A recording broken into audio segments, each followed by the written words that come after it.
हरदोई के शरवण देवी मंदिर में पिछड़ा वर्ग सम्मेलन में विधानसभा के उपाध्यक्ष सदर विधायक नितिन अग्रवाल ने कहा कि उत्तर प्रदेश में कोई भी ऐसा दल नहीं है जो पूरे यूपी में भारतीय जनता पार्टी को चुनौती दे सके।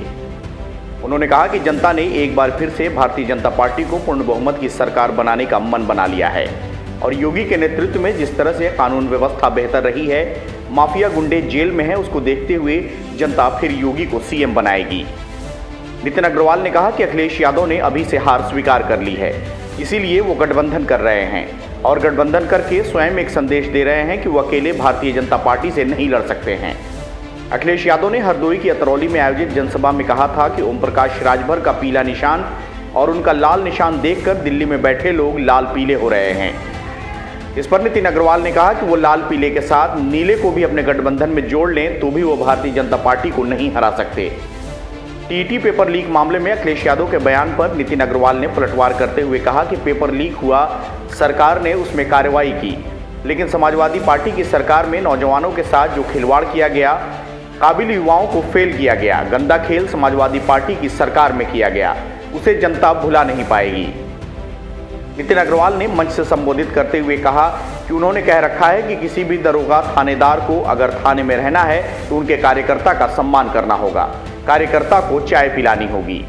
विधानसभा उपाध्यक्ष नितिन अग्रवाल ने समाजवादी पार्टी और सुभाषपा के गठबंधन पर निशाना साधते हुए कहा कि उन्होंने खुद ही अपनी हार मान ली, जो कमजोर होता है वो गठबंधन करता है। समाजवादी पार्टी गठबंधन के दलों को ढूंढकर और गठबंधन करके उत्तर प्रदेश को ये संदेश दे रही है कि वो कमजोर है, उत्तर प्रदेश में और अकेले भारतीय जनता पार्टी का मुकाबला नहीं कर सकती। साथ ही उन्होंने अखिलेश यादव के जिन्ना वाले बयान पर कहा कि जो दिल की बात होती है वो जुबान पर आ जाती है।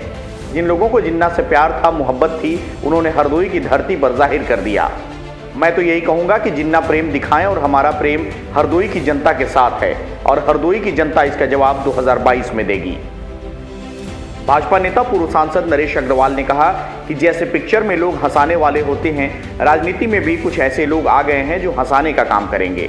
उन्होंने कहा कि अखिलेश यादव सरकार बनाने की बात तो कर रहे हैं, लेकिन वो अपनी उपलब्धियों के नाम पर चुनाव लड़ लें, जनता उन्हें बता देगी कि उपलब्धियां क्या हैं। देखिए, एक बात आप साफ समझ लीजिए, कानून व्यवस्था से किसी को खिलवाड़ नहीं करने दिया जाएगा और ये मान के चलिए कि हमारे राज्य में कानून कोई नहीं तोड़ पाएगा। केशव प्रसाद मौर्य जी का एक और बयान सामने आ गया कि लुंगी वाले और जालीदार टोपी वाले पहले दिखाई पड़ते थे, तो कहीं ना कहीं धर्म का तड़का लगाया जा रहा है क्या सर? अभी मौर्य जी का बयान है, उसमें हम क्या कमेंट कर सकते हैं। अखिलेश यादव ने कहा था संडीला में कि हमने जो 5 साल पहले एक्सप्रेस वे बनवाए थे, जो अब बीजेपी अब उसी तर्ज पर एक्सप्रेस वे बनवा। अब जो भी अगर यहाँ निर्माण हो रहा है वो उनके कारण हो रहा है, तो चलिए उनको बधाई, उनके कार्य हो रहा है। लेकिन बुंदेलखंड में एक्सप्रेस वे, पूर्वांचल में express way, Ganga express way, ये सब भी क्या अखिलेश की देन है? समाजवादी पार्टी कई दलों के साथ में समझौता कर रही है, गठबंधन कर रही है, क्या भाजपा भी किसी के साथ गठबंधन कर रही है? हमारे सहयोगी दल हैं, उन्हीं के साथ करे हुए हैं, हमें नया सहयोगी दल नहीं चाहिए। अब अखिलेश देख रहे हैं छोटी छोटी पार्टियों को, 100 पार्टी वो, भाजपा अकेली तो वही होगी, 100 सुनार की, 1 लोहार की, यही कहावत। सपा में कुछ कैंडिडेट ताल ठोकने लगे हैं, उनके लिए कोई संदेश? उन्हें बधाई बहुत। सन 47 के बाद से जो है बीजेपी आज तक सदर विधानसभा सीट पर चुनाव नहीं जीती है, लेकिन लोगों का मानना है कि सदर विधानसभा सीट यानी कि अग्रवाल से, तो इस बार कैसा चुनाव देखने को मिलेगा? इतिहास बदलेगा कि नहीं बदलेगा? आज का देख के आप माहौल शायद आधी बात तो समझ गए होंगे, कल फिर माहौल देख लीजिएगा तो पूरी बात समझ जाएंगे। ये सीट हम ही लोग जीतेंगे, भाजपा जीतेंगे। किस तरीके के सपने हैं उन लोगों के? अब मुंगेरी लाल के सपने ही कह सकते हैं, और कौन से सपने पे? भाजपा पूर्ण बहुमत की सरकार उत्तर प्रदेश में फिर से बनाने जा रही है। उसका केवल एक ही कारण है कि जो आज कानून व्यवस्था जो आज प्रदेश में जो सुधरी है, और आज योगी जी के नेतृत्व में जो लोगों को विश्वास है कि कानून व्यवस्था पे कोई समझौता भाजपा ने नहीं किया। आज माफिया लोग जेल में हैं, आज प्रदेश छोड़ गए हैं, तो मैं आपको ये मैं आपको स्पष्ट तौर पे कह सकता हूँ कि सरकार भाजपा की बन रही है।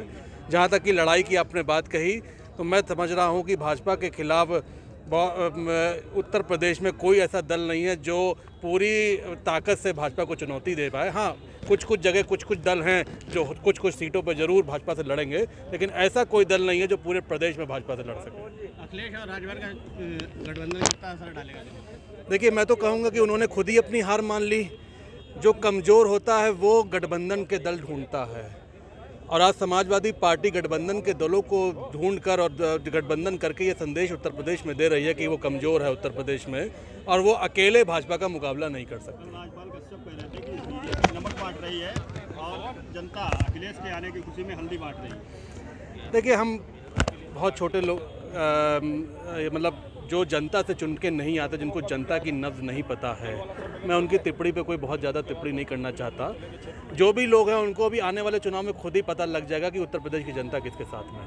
संडीला में अखिलेश यादव ने बयान दिया था कि सुभाषपा और सपा का गठबंधन हुआ है, लाल पीला कलर मिल गया है। दिल्ली और लखनऊ में बैठे हुए लोग लाल पीले हो रहे हैं। मैं तो कहूँगा कि लाल और पीला और नीला भी अगर उसमें जुड़ जाए, जो लोकसभा में जुड़ा भी था, तो क्या हश्र हुआ था ये उत्तर प्रदेश की जनता ने उन्हें बता दिया था।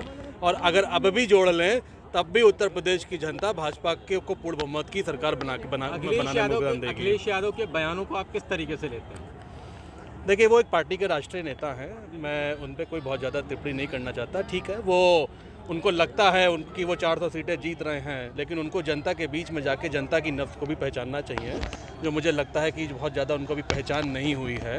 मैं केवल इतना ही कहूँगा, ठीक है, आप चुनाव लड़िए, चुनाव तो लड़ना सबका अधिकार है, लोकतंत्र में सबको अधिकार है चुनाव लड़ने का, आप चुनाव लड़ें, लेकिन मुझे पूर्ण विश्वास है कि उत्तर प्रदेश में हमारी सरकार दोबारा। CIB इंडिया न्यूज की सभी खबरों को देखने के लिए लाल रंग की बटन को दबाकर चैनल को सब्सक्राइब जरूर करें, घंटी जरूर दबाएं ताकि हमारी सभी खबरों के नोटिफिकेशंस आप तक पहुंचते रहें।